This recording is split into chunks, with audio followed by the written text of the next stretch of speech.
Pagsisisi. Title pa lang, nakakasakit na. May girlfriend ako, kaso ex ko na lang siya. Maganda siya, humble, sweet, and caring.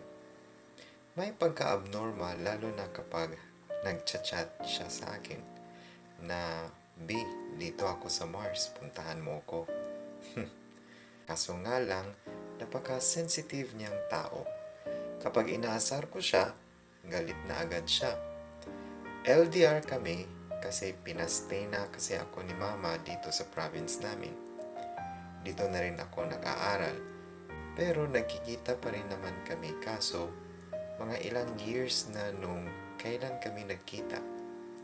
Lagi naman siya nag-text sa akin at tumatawag kaso minsan di ko nasasagot. Minsan kasi busy. Stress pa ako sa school at isama mo pa yung problema ng family ko. Hays. Bigla nag-text GF ko, sabi niya, kumusta na ako? Kaso di ako nag-reply kahit may load ako.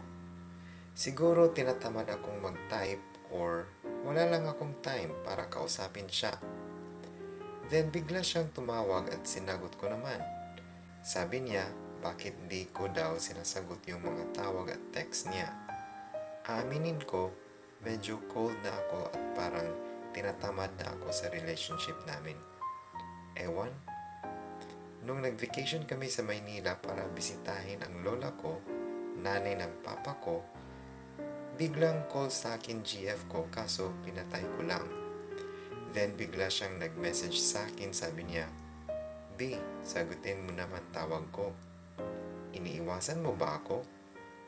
Nalaman ko sa friend natin na nasa Maynila ka ngayon. Pasyal tayo.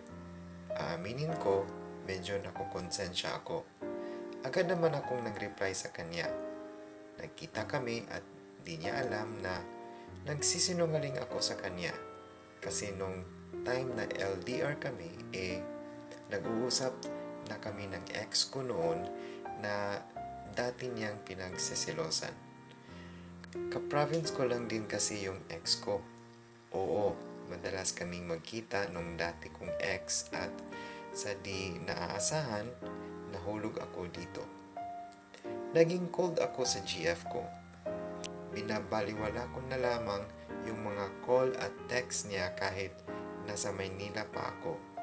At sa tuwing magkikita kami, lagi kong hawak CP ko dahil ka-text ko nga yung ex ko. Yung GF ko naman, parang okay lang naman siya kahit medyo busy ako sa CP. Yung time na si CR ako, nagpaalam ako na pupunta muna ako sa CR. At nung time na tapos na akong mag-CR, nakita ko na hawak ng GF ko yung CP ko at bigla siyang nagulat. Biglang sabi may kailangan daw siyang puntahan at biglang umalis. Ilang araw di kami nag-usap. Di ko rin siyang sinuyo at bigla siyang nag-text, I miss you. Di ko nireplyan pero kapag ex ko ang nagtitext, agad-agad kong re-replyan. Ewan pag sa kanya, masaya ako. Pero pag sa GF ko, cold na ako. I decided to text her at makikipag-break na. Tumawag siya kaso di ko sinagot. Pumupunta siya sa bahay kaso pinapaalis ko agad siya. Kitang-kita ko yung pag-iyak at pagmamakaawa niya pero decided na talaga akong makipag-break. After ng pangyayari sa amin, di na siya nagparamdam. Di ko rin siya sinuyo. Pag nakikita ko yung mga binibigay niyang gift sa akin kapag mansari namin, kasi lagi siyang may gift sa akin, mamiss ko siya. I miss her yung efforts na pumupunta sa bahay para isurprise ako. Naalala ko yun pero wala na tinapos ko na. I tried to call her kaso di niya sinasagot. Nag-open ako ng account ko sa FB and I tried to search her name. Kaso nabigla ako.